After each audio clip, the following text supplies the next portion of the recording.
Oi pessoal, meu nome é Lucas Pérez e hoje eu quero apresentar uma leve introdução com vocês sobre a aprendizagem supervisionada, dando um pouco mais de motivação com alguns exemplos de dados e estímulos visuais com gráficos 2D, etc.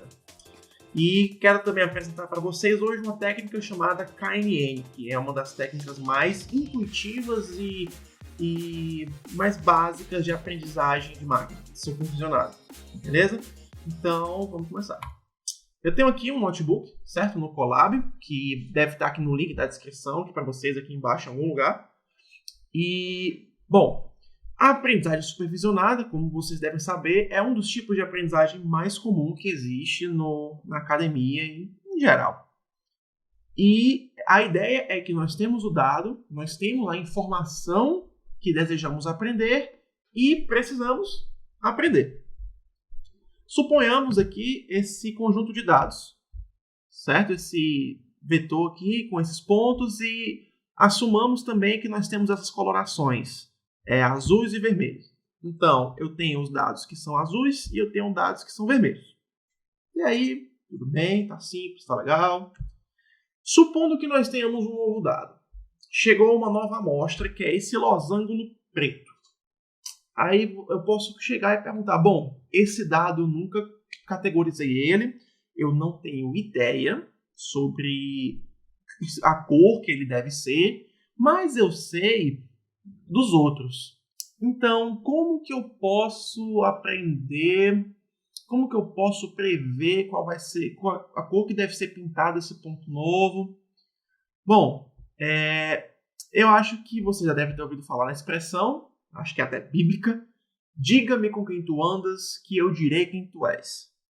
Esse é o princípio mais intuitivo quando nós falamos em classificar dados. E é natural para a gente. É muito natural que se existe um grupo que tem uma certa característica e eu tenho um elemento que está nesse grupo, você assume que, bom, se ele está nesse grupo, ele deve, se está próximo, ele é semelhante, deve pertencer a ele. Se você encontra um pinheiro e você encontra uma fruta no chão, em meio a várias outras frutas, você deve pensar, bom, se está próximo dessas frutas, está próximo dessa planta, deve ser a mesma fruta. Esse princípio é a motivação do método chamado de K-Nearest Neighbors, ou KNN, os mais íntimos. E é muito natural para a gente trabalhar com ele. Nesse exemplo, como é que eu faço? O nome mesmo sugere os meus Ks vizinhos mais próximos. Então, eu vou, a partir do meu ponto, eu vou computar a distância aos mais próximos, certo? E o elemento mais próximo a ele vai ser o mais similar. No caso, uma distância euclidiana. O elemento mais próximo vai ser o elemento mais similar. Nesse caso aqui, o elemento mais próximo é um elemento vermelho, com a distância de 1,13. Então, se eu visualizar esse dado, o meu elemento mais próximo é esse pontinho vermelho. Se o meu elemento mais próximo é um pontinho vermelho, então provavelmente eu sou do grupo vermelho. É uma possível decisão, faz sentido, baseado na proximidade. Só que existe um motivo do nome se chamar KNN, os K vizinhos mais próximos. Porque o K é um número, é um valor. Um valor que você está dizendo, olha, eu vou classificar baseado nos K elementos mais próximos. Nesse exemplo, nós olhamos apenas um elemento, o elemento mais próximo. Se nós notarmos, existem outros elementos próximos que são azuis. Aí eu pergunto, bom, e se no lugar de eu analisar apenas o mais próximo, eu analisar os 3 mais próximos? Expandindo essa cobertura, eu vejo, opa, eu tenho 2 elementos azuis próximos e um vermelho.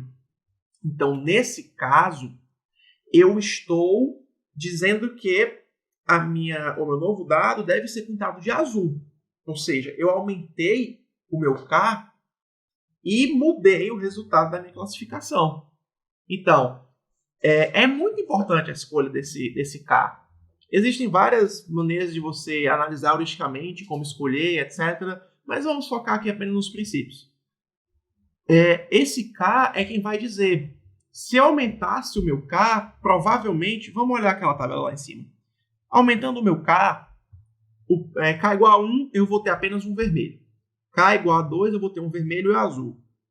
K igual a 3 e igual a 4, eu tenho mais azuis que vermelho. Se eu aumento o K para 5, eu vou ter 2 vermelhos e 3 azuis. Então, assim, sempre tem mais azuis do que vermelhos por perto, conforme eu vou aumentando o meu K. Então, provavelmente, esse meu elemento deveria mesmo ser vermelho. Azuis. Sempre tem mais azuis do que vermelho, tá, gente? Perdão. E agora, tudo bem. Então, a gente viu como que a gente pode usar essa proximidade para calcular a classificação, para dizer a qual grupo ele pertence. Só que você também pode estimar valores a partir da proximidade. Como? Eu acho que você já deve ter pego a ideia, então segura a ideia aí que eu vou falar. Cuidado com o spoiler. Supondo que nós tenhamos esse dado das casas, certo? Se você viu já algum tutorial sobre regressão linear ou algo do gênero, você consegue ver que uma função linear se forma aqui. Nós temos uma linha que ela passa e representa o padrão do dado. Mas vamos focar na proximidade. Assuma que eu tenho uma casa de 65 metros quadrados. A minha casa de 65 metros quadrados, ela está mais próxima da casa de 70 do que da de 55. Né? Então, assim, a gente pode pensar que ela vai estar mais próxima dessa outra casa, logo o valor dela é mais próximo dela.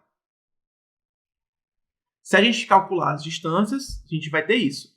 A casa de 70 metros quadrados é a que está mais próxima da minha casa alvo, né? Da minha casa nova, que é de 65. Depois é de 55, é de 75. Como que a gente pode usar o KNN, nesse caso, para estimar esse preço? Bom, uma maneira, que é a maneira mais prática, é nós usarmos métricas estatísticas, como, por exemplo, nós estimamos um conjunto, uma vizinhança K, e a partir dessa vizinhança a gente pode dizer, eu quero a média dos valores mais próximos. Eu quero a mediana dos valores mais próximos. Eu quero a média ponderada dos valores mais próximos. Como ponderada em quê? Pela distância. Quanto maior a distância, menor a relevância daquela métrica, daquela medida, etc. No caso aqui, eu tenho nesse exemplo, eu estou com uma casa de 90 metros quadrados, e de vermelho, eu tenho a estimativa do preço dela se eu analisar a média. E de verde, eu tenho a estimativa do preço dela se eu analisar a mediana. Certo? Então, essas são maneiras que a gente pode analisar também, que a gente pode usar o KNN para a predição de um valor contínuo. Prever um valor e não um grupo, uma classificação. Ok. Aí você deve pensar, poxa, implementar isso deve ser chato. Tipo, beleza, você pensa na ideia, você calcula as distâncias, você ordena e tal. Funciona. Mas ter que implementar é chato. Bom, obviamente eu não ia parar aqui e deixar vocês implementar isso do zero. A gente não precisa reinventar a roda, né? Muita gente já vem trabalhando nisso, já vem estudando essas coisas e a gente não precisa reimplementar tudo. Se você acha que você consegue fazer uma implementação show de bola, super otimizada, que vai ser muito melhor para o seu problema do que uma implementação genérica, pode ir. Solta, arrocha o nó aí e vai. Deixa ninguém te segurar não, cara. Então, existe uma biblioteca que é o Scikit-Learn, que ele traz, assim, diversas implementações, tanto de modelos de aprendizagem, quanto de algoritmos clássicos, funções utilitárias, datasets de exemplo, e por aí vai. E daí para frente desinvesta. E ele, obviamente, vai trazer o KNN implementado. Tanto ele traz o KNN classificador, que é o que diz a que grupo pertence, né? Quanto o KNN regressor, que é o que vai dizer a qual esse valor é estimado. Aí você basta seguir 3 passos principais. Primeiro, você instancia o modelo que você quer usar. No caso, você usa o classificador ou o regressor. Segundo, você ajusta o seu modelo. Você diz, olha, modelo, eu tenho esses dados. Aprenda com eles, gere uma representação matemática deles que eu vou usar. certo? Para eu poder classificar novos dados. E, por fim, você estima o valor do dado. No caso, a construção do modelo é uma construção de um objeto Python normal. Sempre para você fazer o ajuste, você usa um fit, que ele vai ajustar o seu modelo. E, por fim, você dá um predict para dizer para um novo dado qual a informação que você aprendeu dele. Nesse exemplo, eu tenho o classificador do KNN e eu estou usando 3 vizinhos. E eu vou pedir, olha, qual a cor que deve ser pintado o meu elemento?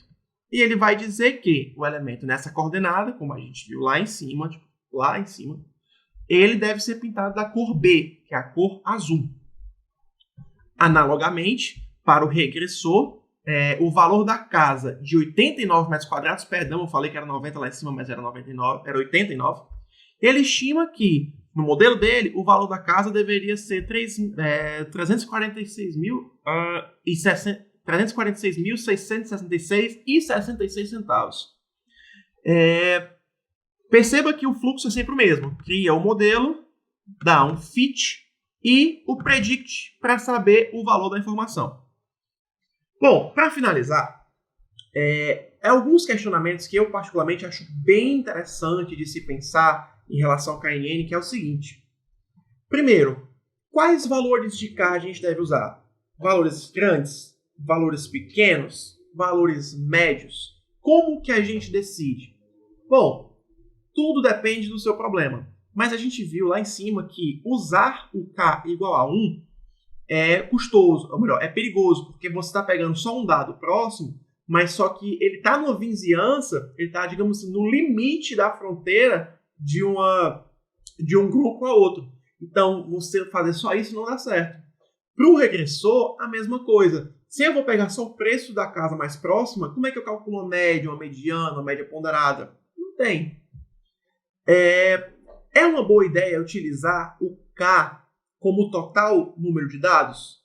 Olha, vamos pensar o seguinte. Eu tenho um problema de crédito bancário para identificar caloteiro e o cara que paga em dívida.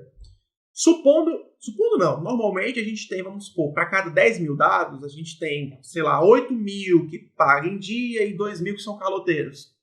Se eu utilizasse um KNN usando o K como todos os dados, eu não sei se você pegou a ideia, mas eu sempre vou ter 8 mil que pagam em dia e 2 mil caloteiros.